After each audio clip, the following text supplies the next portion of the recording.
Bien, buenos días. Voy a ver si... No, la cámara no funciona, así que se van a librar de verme la cara. Eh, ok. Hoy día vamos a hablar de lubricantes para engranajes abiertos en general, ¿ya? Eh, Así que voy a partir sin más trámite con la presentación, ¿ya? Déjenme siempre estar aquí. Ok.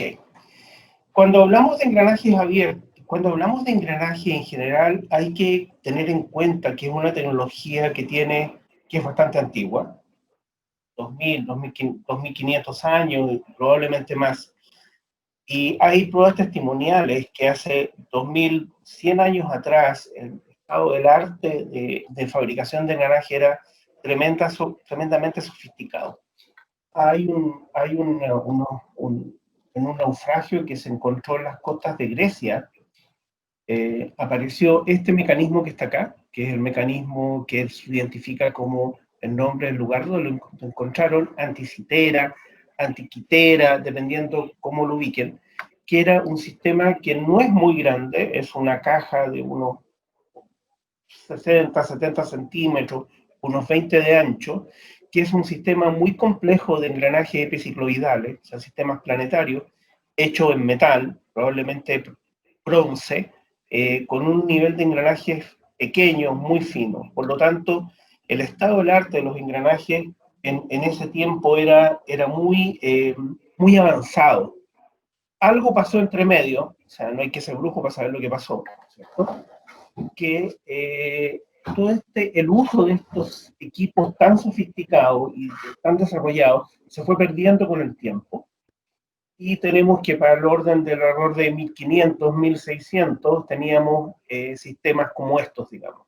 Engranajes ya abiertos. Este es un sistema de engranajes de un molinos de viento de diseño holandés que está reconstruido en un museo que hay en la ciudad de Berlín. Así que el que vaya a Berlín, creo, y sobre todo si son mecánicos, les aconsejo que se den una vuelta por este museo porque hay equipos y cosas muy interesantes que ver ahí. A partir del año 1500, y Leonardo da Vinci parte con esto, con la llegada del Renacimiento empiezan a haber mejoras y desarrollos en engranajes. En general los engranajes eran bastante grandes. Hay que considerar que hasta la aparición del petróleo, con el primer pozo petrolero en 1859, y con la industrialización del petróleo ya en forma más masiva, en el último 20 años de 1800, 1880, 1870 en adelante, empieza a haber disponibilidad de productos residuales que se les busca un uso y uno de ellos fue la lubricación de engranaje. El estado del arte hoy día es lo que tenemos acá. Eso es lo que ustedes en general nos enfrentamos en nuestra actividad del día a día, ¿no es cierto?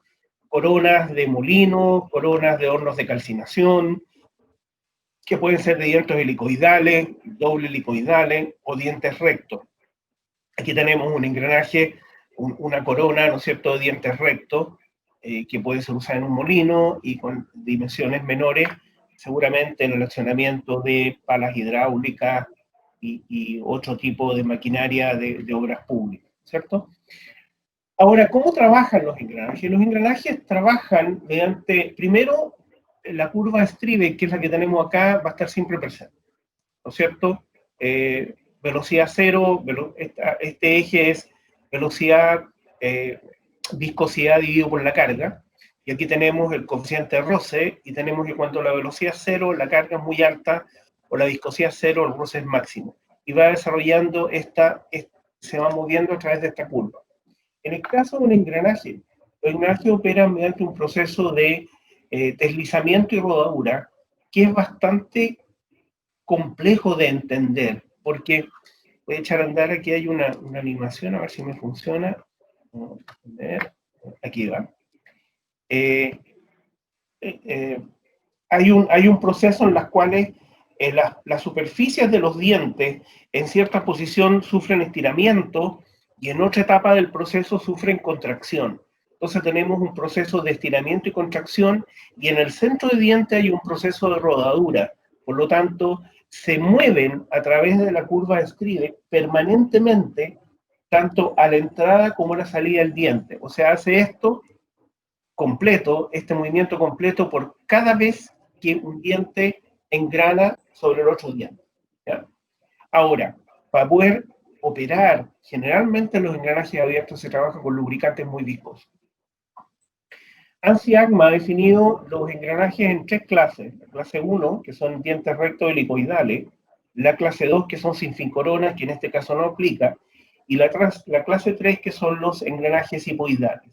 Cuando estamos hablando de engranajes abiertos, estamos hablando de engranajes de clase 1. Y a su vez, estos se separan en dos tipos. Los de tipo 1, que son los engranajes abiertos, que tienen movimiento alternativo y carga variable, coronas de giro. Estos son los que vamos a enfrentar en maquinaria y movimiento a tierra, vamos a enfrentar en palas eléctricas o en palas hidráulicas, ¿no es cierto? En que giran en un sentido y en otro, en que las velocidades obviamente varían, parten de cero, agarran una velocidad determinada y después se detienen. O sea, tenemos carga variable e inversión de movimiento, o movimiento alternativo, y los que giran en un solo sentido con carga constante, que la forma más simple de imaginársela sería el accionamiento de los molinos que trabajan en esta condición. ¿Ya? Ahora, ¿cuáles son las características de los lubricantes empleados en los grandes engranajes? Uno, para lubricar grandes engranajes, y dado que estos operan con bajas velocidades, cargas altas, generalmente cargas de choque, inversión de movimiento, condiciones ambientales adversas de todo tipo, bajas temperaturas, altas temperaturas, polvo, nieve, en algunos lugares hay ambientes químicos agresivos, se requieren de lubricantes de alta viscosidad.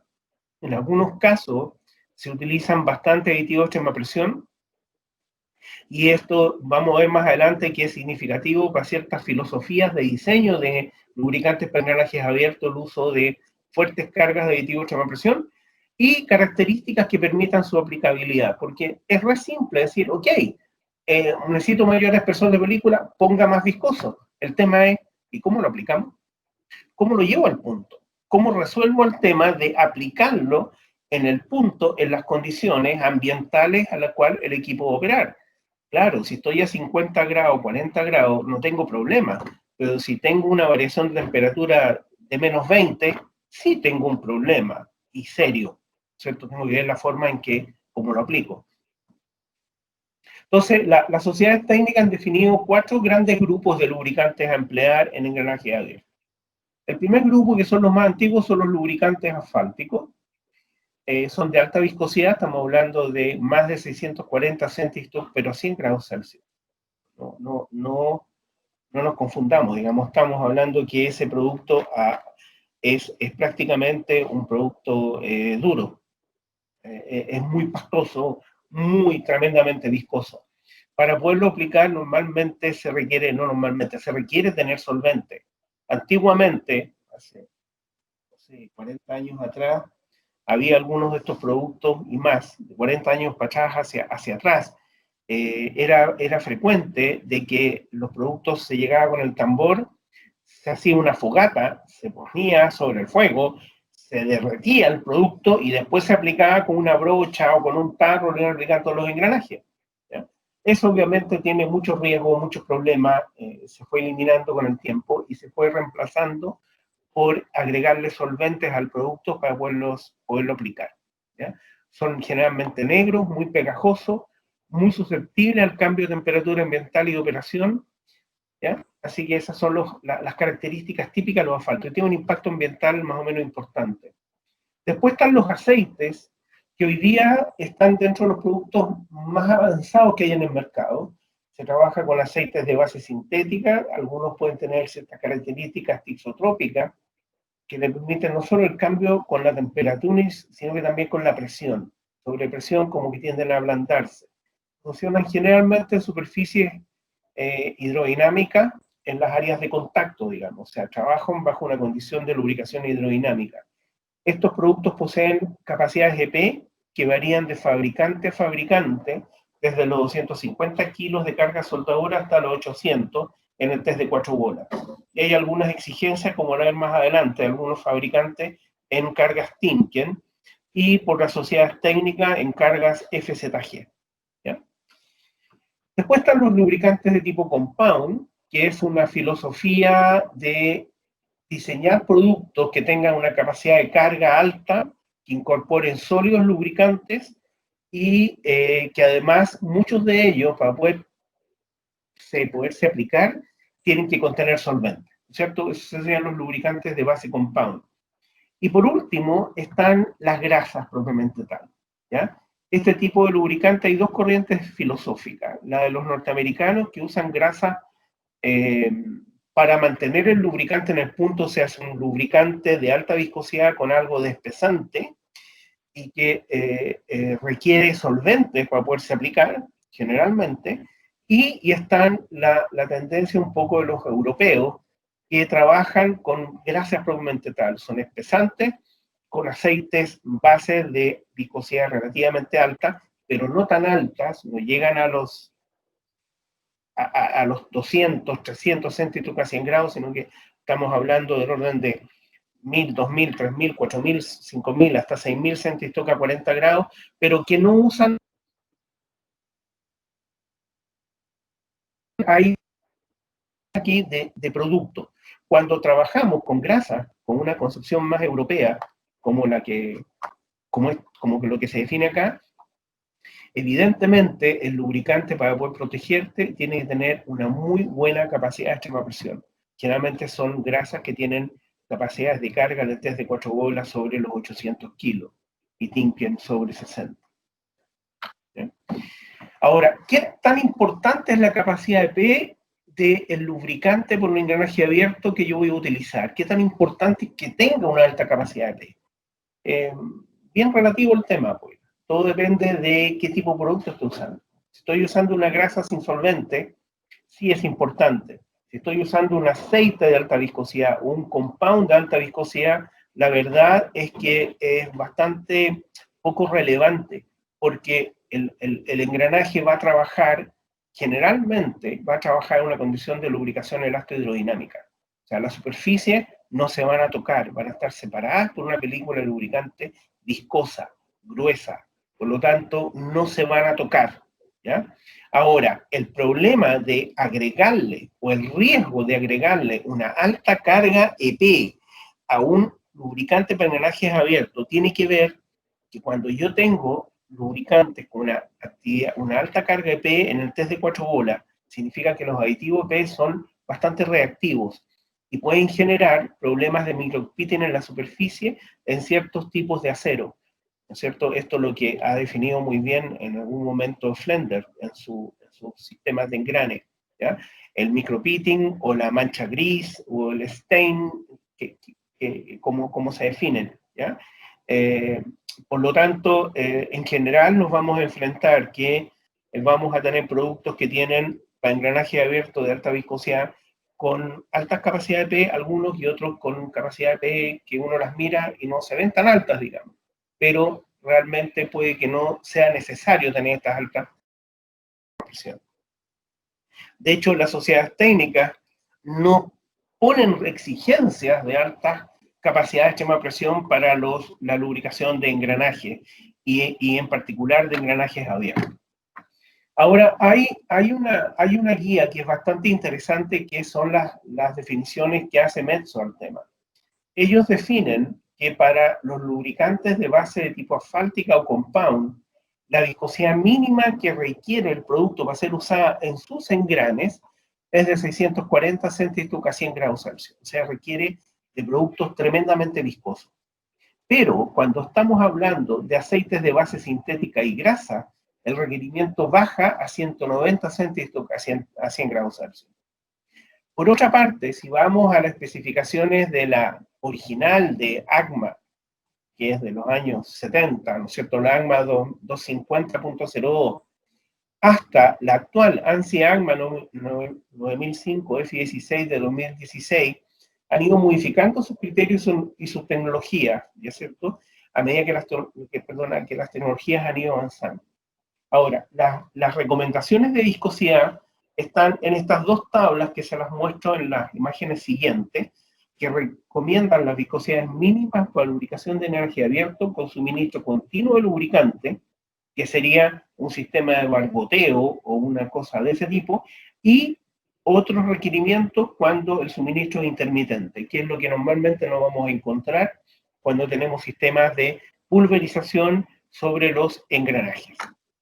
Entonces, los requerimientos mínimos para lubricación continua están en función de cómo se suministra el lubricante. Aquí, esto es lubricante por barboteo, el splash lubrication. Después aquí tenemos una alimentación por presión, un sistema centralizado que está entregando en forma continua, no en forma intermitente, o un sistema que trabaje por inmersión. Y dependiendo de la velocidad de la línea de paso, ¿no es cierto?, y las temperaturas ambientes y el tipo de movimiento, que va a ver si es continuo, si es reversible, o sea que con inversión de movimiento, digamos, vamos a tener las viscosidades requeridas, ¿ya? Y las viscosidades están todas mostradas a 40 grados Celsius, ¿ya? Entonces, como pueden ver, pueden haber equipos que requieran viscosidades relativamente bajas, a otros que requieran viscosidades muy altas, como 4600 centígrados, que sería el caso de acá, ¿ya? Ahora, si vamos a un sistema de lubricación intermitente, que es lo que normalmente encontramos en los equipos, por lo menos que hay en minería, eso es lo que pasa, ¿no es cierto? Un molino,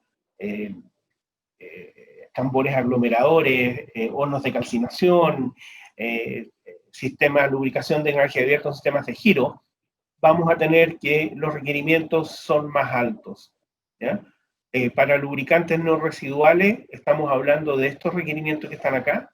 Para los residuales, que serían los tipos asfálticos, estamos hablando de viscosidades muchísimo más altas, que son las que están acá. Y esto de lubricación por goteo o por gravedad prácticamente no se usa, que también tienen requerimientos de viscosidad, ¿ya? Ahora, ¿cuáles son los requerimientos de la industria? Al final, uno siempre se queda con los requerimientos del fabricante del equipo. Y el que mejor los establece, a mi juicio, ha sido Metso. Y que en su documento, que está mencionado ahí, por lo menos yo tengo esa edición, pues no sé si hay ediciones más nuevas, tiene estas exigencias, ¿no es cierto? Que ya las mencioné. Ahora, hay un test que es un test de rotación de la US Steel, hay que informar. El FZG, que tiene que ser mayor o igual a 12, la etapa 12, tiene que pasarla. El test de 4 bolas, estamos hablando que la carga de soldadura es mayor o igual a 250 kilos. Es una carga bastante discreta. Es el límite que se define para considerar si el lubricante es EP o no EP. El low wear index mayor o igual a 45, que es bastante discreto también. El test de 4 bolas, lo mismo. El Timken mayor o igual a 50. Ahora, cuando estamos hablando de que el producto que voy a poner en un engranaje de fabricación de Metso, en vez de usar un compound o un aceite, uso una grasa, en ese caso es obligatorio el que contenga lubricantes sólidos. Y esto cuadra con lo que les comenté hace unos instantes atrás. ¿Qué pasa con los requerimientos de la maquinaria de movimiento de tierra? Aquí vamos a hablar de algunos productos específicos de marca Bel Ray, ¿ya? Los lubricantes Bel Ray que se indican tienen aprobaciones o cumplen con los requerimientos de los principales fabricantes de equipos mineros. En el caso de Komatsu hay una aprobación para la Mulilub Gear Taki Open Gear Lubricant Medium Light para la lubricación de todo el sistema de engranaje, de accionamiento de un equipo para una motoniveladora hasta una pala, una PC 8000. Usan el mismo tipo de lubricante, el requerimiento es el mismo. En palas Joy ex-pH, los sistemas OG especifican con la especificación pH 4713 o en las palas Caterpillar de la familia 7495, las ex-Vox Iron, las 7495, hay distintos requerimientos, pero para engranajes abiertos en en los sistemas, en el caso de las palas Usairu, de las palas Caterpillar, en el sistema, todos los sistemas que no sean la lubricación del hoist, se aceptan lubricantes de viscosidades relativas, y para la lubricación del hoist se utiliza la Ultra Open Gear Lubricant Medium. Vamos a hablar de ello y de los números al final de esta presentación, así que voy a dejar la pelota aquí. ¿Cuáles son los aspectos clave? 1, la viscosidad del aceite base. 2, y es súper importante que jamás hay que dejar de tener en vista, la presión de venteo a la temperatura mínima a la cual el equipo pueda partir. No es que en la faena, mire, no, si nunca parte a menos 10. ¿Qué pasa si yo quiero salir partir el equipo un día a las 3 de la mañana, el peor día del invierno en que hay menos 25? ¿El sistema va a funcionar? Operaciones quiere que funcione, mantención quiere que funcione, pero para eso necesito que el lubricante que está puesto en el estanque cumpla el requerimiento que va a necesitar bajo esa condición. Por lo tanto, siempre tengo que ponerme en la condición más crítica antes de cargar el lubricante en los estanques del equipo.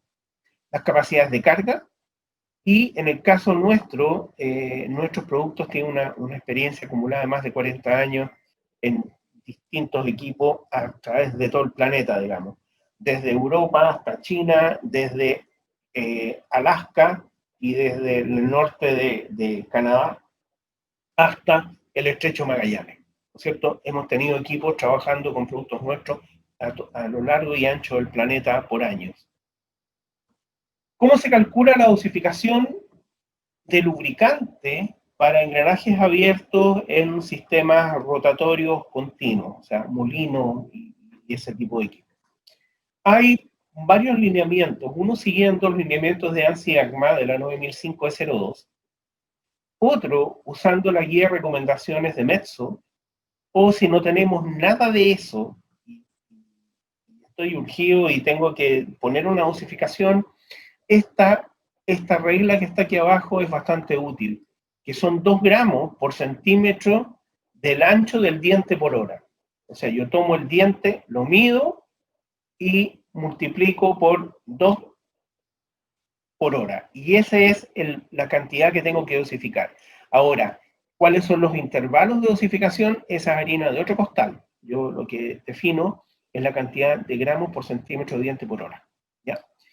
Y por último está la tabla ANSI-ACMA, la 9005-02, que es la que más se utiliza, por lo menos la que nosotros más utilizamos. Y esta es la tabla. Entonces, les explico cómo funciona esto. Aquí me puse un ejemplo para simplificarlo, para hacerlo más fácil. Y usé números tal cual están en la tabla, para no tener que extrapolar ni nada de eso. Suponiendo que tengo una corona que tiene 9,1 metros de diámetro, y tiene un ancho de diente, más o menos la corona de ese tamaño va a tener un ancho de diente del orden de 800 a 900 milímetros de ancho, ¿ya es cierto? Aquí estamos hablando de 965. Me está indicando que la dosificación de lubricante son 2.24 centímetros cúbicos por minuto. 2.24 centímetros cúbicos o 2.24 ml por minuto. O sea, por hora tengo que llevar ese valor, multiplicarlo por 60. Pero después lo tengo que dividir por los intervalos de pulverización. Cuando estamos hablando de lubricación en engranaje abierto, ANSI-ACMA recomienda no exceder los intervalos más allá de 15 minutos. ¿Cierto? Es la primera condición que ponen. No exceder los 15 minutos. O sea, tengo que tener por lo menos 4 aplicaciones en una hora. ¿Ya? En este caso, dado que vamos a usar un lubricante con solvente, y ahí viene otra discusión, los intervalos en función del tipo de producto. Cuando estoy aplicando grasas o aceites que no tienen solvente, porque los aceites no se les pone solvente y a las grasas ya vimos que no usan solvente, yo puedo hacer una aplicación más frecuente, 6, 8, 10 minutos, más o menos en esa frecuencia se mueven. Pero cuando uso lubricantes con solvente, las aplicaciones tienen que tener intervalos más largos, entre 12 y 13, 14 minutos, porque tengo que darle el tiempo al solvente para que se evapore. Mire, esto es lo mismo que las recomendaciones cuando uno pinta una muralla. Cuando uno pinta una muralla hay que dar tiempo entre mano y mano, porque si yo no le doy tiempo entre mano y mano, cuando aplico la segunda mano voy a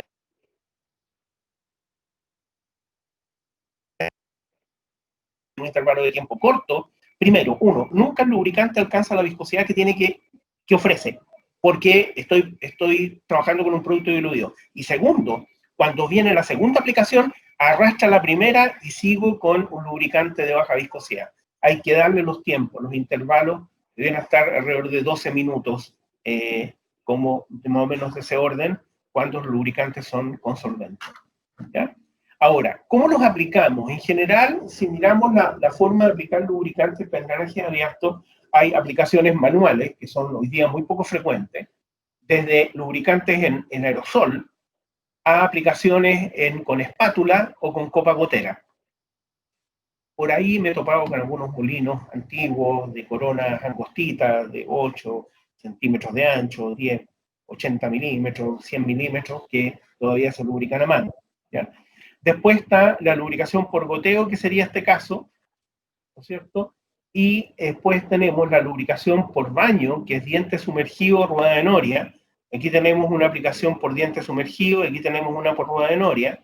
Y por último están las aplicaciones por polverización con sistemas centralizados de lubricación. Tenemos una lanza spray de aplicación y la forma en que tiene que aplicarse al diente. Hay bastante literatura al respecto, por lo tanto es fácil encontrar información. Y por último, perdón, los proveedores de los sistemas de lanza spray, en el caso nuestro, los que nosotros suministramos, entregamos todo ese tipo de información que explicamos el porqué, los ángulos, las cantidades, los flujos de aire, el afterblow y todo eso. ¿Ya? ¿Qué controlar? Uno, la geometría del eje motriz y del eje conducido. Eso es lo primero que hay que tener en cuenta. Muchas veces pasa que la gente dice el lubricante no funciona y resulta que tienen un serio desalineamiento en el paralelismo de los engranajes, por ejemplo. ¿Ya? El ajuste entre los dientes, el backslash, que los juegos no sean muy grandes, que estén dentro del estándar, lo que acepta el fabricante. El estado de la superficie de los dientes. Cuando yo tengo un diente que está con deterioro, tengo un equipo que, eso se da mucho en los molinos, los piñones empiezan a dañarse y lo que hace el mantenedor es cambiar el piñón, pero la corona no se cambia y la corona sigue con daño. ¿Ya? Entonces, cuando tengo un diente que está dañado, tengo que entender que las cargas unitarias que está soportando el diente son mayores, porque las áreas se redujeron. Alguien me puede decir que las áreas aumentaron porque la cavidad tiene un mayor área, pero esa área está escondida, digamos, esa área no cuenta, me cuenta el área de la superficie de contacto. Por lo tanto, las áreas disminuyen, las cargas unitarias aumentan, y eso significa que tengo que, una de las formas de evitar el problema es aumentar la viscosidad, poner un espesor de película mayor, y ojalá reforzar con aditivos de extrema presión en la medida de que si a pesar de esa precaución todavía los dientes se tocan, no se produzca el agripamiento, digamos, la destrucción progresiva. Hay que considerar las temperaturas de trabajo, ¿cierto? Por eso se toman termografía o se va con un termómetro infrarrojo controlando las temperaturas a lo largo y el ancho del diente, las vibraciones y sobre todo el estado de operación del sistema de lubricación. Es algo que nunca debe dejar de mirarse. La otra pregunta, ¿es necesario hacer rodaje? Obviamente que sí. Cada vez que yo cambio un sistema, cada vez que hago un mantenimiento y me meto en la geometría de los dientes, de los ejes que sostienen los dientes, tengo que hacer un rodaje. Y el rodaje básicamente lo que hace es hermanar lo mejor posible la superficie. ¿Se hace con cualquier tipo de producto? No, hay productos específicos para hacer rodaje. En este caso estamos hablando en el caso nuestro disponemos de una grasa de rodaje que es la grasa Vesluz Crown HW0R. Y esto generalmente se hace en aplicaciones de molino, ¿no es cierto? Cuando se cambian los piñones motrices. Pero tuvimos un caso en una pala eléctrica en que, por razones que no es momento explicar, hubo serios daños en una corona de un hoist. Y había que mantener ese sistema funcionando y había que hacer algún tipo de reparación. Y lo que hicimos fue poner este producto para hacer una reparación de la corona del hoist. ¿Qué significa la reparación? Tratar de producir una especie más de emparejamiento y un hermanamiento entre el piñón motriz y la corona. Y se logró. Fue bastante exitosa la aplicación. El equipo se logró mantener operando hasta que vino la mantención mayor en que se hicieron los cambios que había que hacer, digamos. Pero hay experiencia al respecto en ese tipo de equipo. ¿Cuáles son las fallas más comunes que hemos detectado? Uno, desalineamiento, lo que genera fuertes sobrecargas en un sector del engrane, fatigándolo por ciclos de carga axial. Esto se controla fácilmente con termografía, ¿no es cierto? Las curvas termográficas. Si la distribución de la temperatura está concentrada, significa que tengo sobrecarga ahí. Y por lo tanto, el área de soporte de carga al diente, transmisión de carga, en vez de ser todo el ancho del diente, es la zona esa más chica.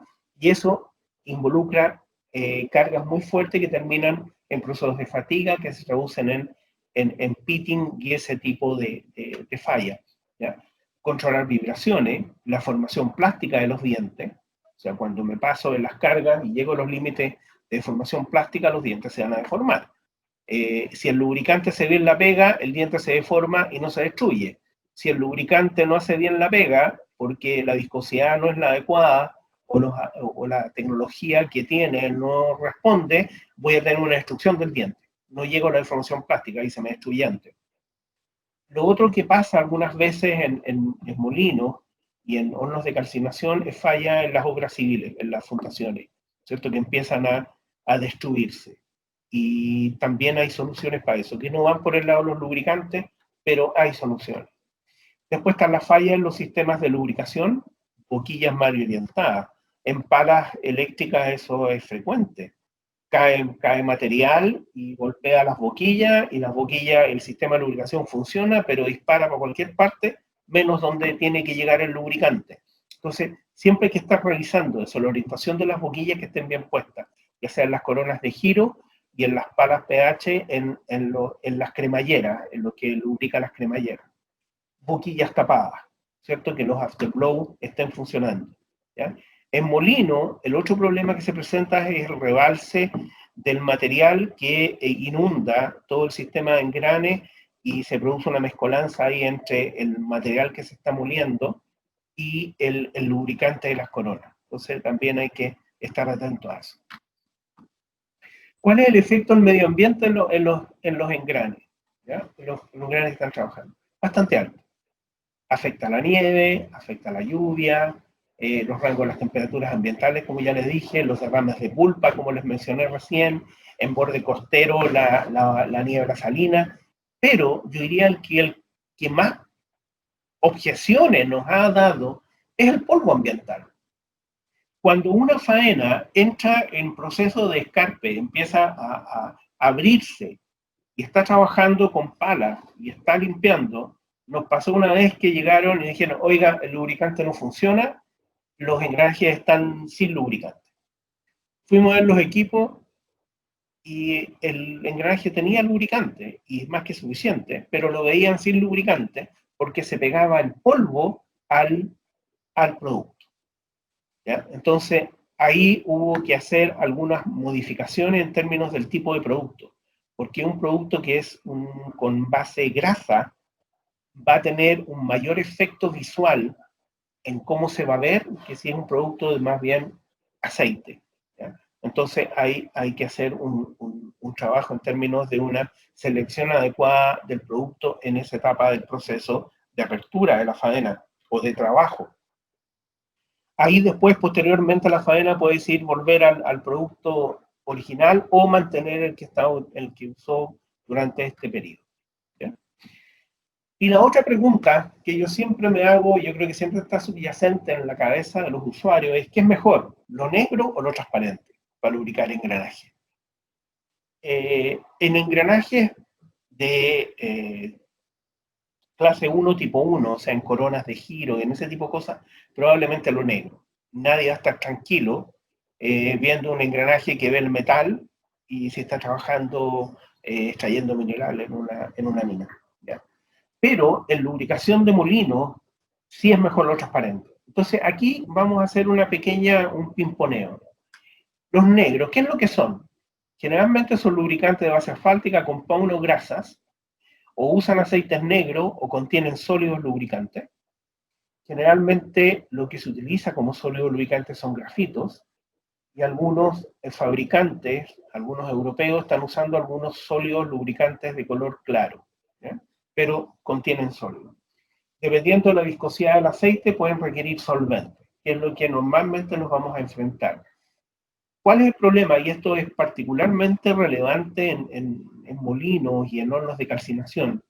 Es que el producto, una vez que se usa, como esto es un producto que se usa y se va, al trabajarle cambia un poco su estructura del espesante, generalmente, y esto pasa mucho con los que tienen espesante tipo grasa, se pegan en las carcasas y por lo tanto son muy difíciles de recuperar, o sea, no fluyen a la zona de descarga, las carcasas quedan llenas de grasa pegada ahí, y que a cada cierto tiempo hay que entrar a parar, desmontar y con palas empezarla a sacar, ¿ya?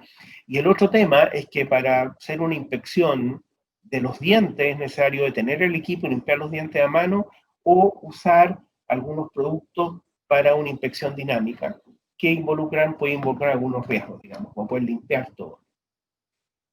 La otra característica que la estabilidad de la película lubricante va a depender mucho del índice de viscosidad del aceite base, que no permiten observar la superficie, como ya les dije, y que tiene un importante impacto ambiental. Por otro lado, los lubricantes transparentes parten de la base que son aceites sintéticos de alto peso molecular y de alta viscosidad, operan bajo lubricación hidrodinámica, permiten ver la superficie del diente, hacer controles con equipo operando, una inspección dinámica, con una lámpara estroboscópica, muy fácil. Como no tienen espesante, no se pegan en las carcasas y fluyen con bastante más facilidad, se recupera bastante más lubricante usado, son bastante adhesivos y pueden soportar aditivos de extrema presión hasta lograr cargas bastante altas. O sea, es más fácil solubilizar los aditivos ahí. Y aquí entramos ya en la área un poquito más comercial, que son los productos disponibles. Los productos que voy a mostrar son los que tenemos disponibles hoy día en Chile. Hay bastantes más productos, pero que no todos están acá, ¿ya? Entonces es necesario compatibilizar las condiciones de trabajo, el ambiente en que se trabaja, el estado de los engranes, la frecuencia de lubricación esperada y lo que los usuarios esperan de los lubricantes, porque ese es otro de los factores importantes. Una cosa son los requerimientos técnicos que necesita el sistema para operar. Y otra cosa es lo que ustedes, como usuarios, esperan del lubricante que van a poner. Y eso lo tienen que explicitar. Porque muchas veces lo que espera el usuario manda sobre la selección del producto que se va a poner ahí. Si el usuario espera que haya visibilidad al engrane y pueda inspeccionar con una luz estroboscópica sin tener que detener el equipo y sin tener que hacer un proceso de limpieza, obviamente voy a irme de cabeza a un tipo de producto que si no requiere eso, que tengo más opciones, ¿ya?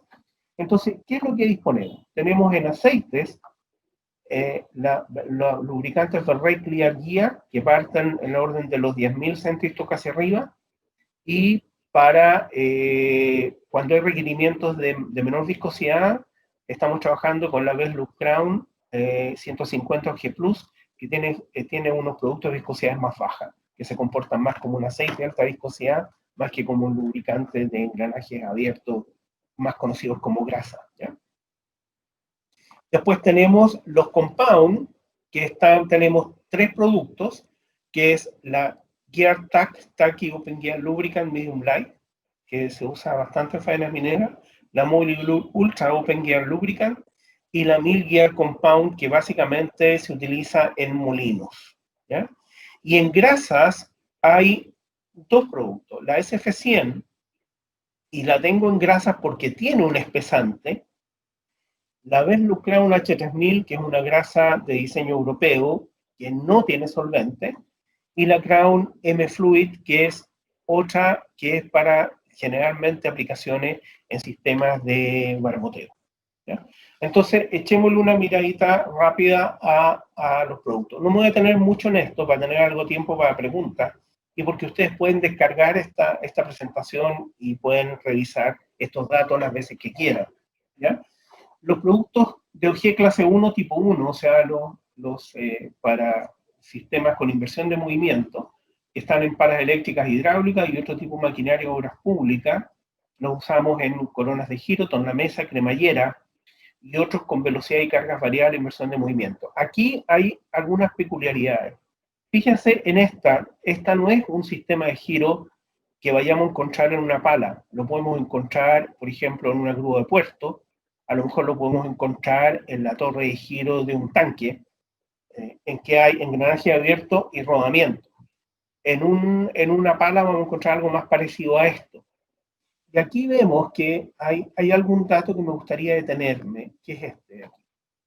¿Ya? No voy a hablar mucho de los productos, eso lo pueden entender ustedes, lo pueden leer y probablemente muchos los conozcan, siento.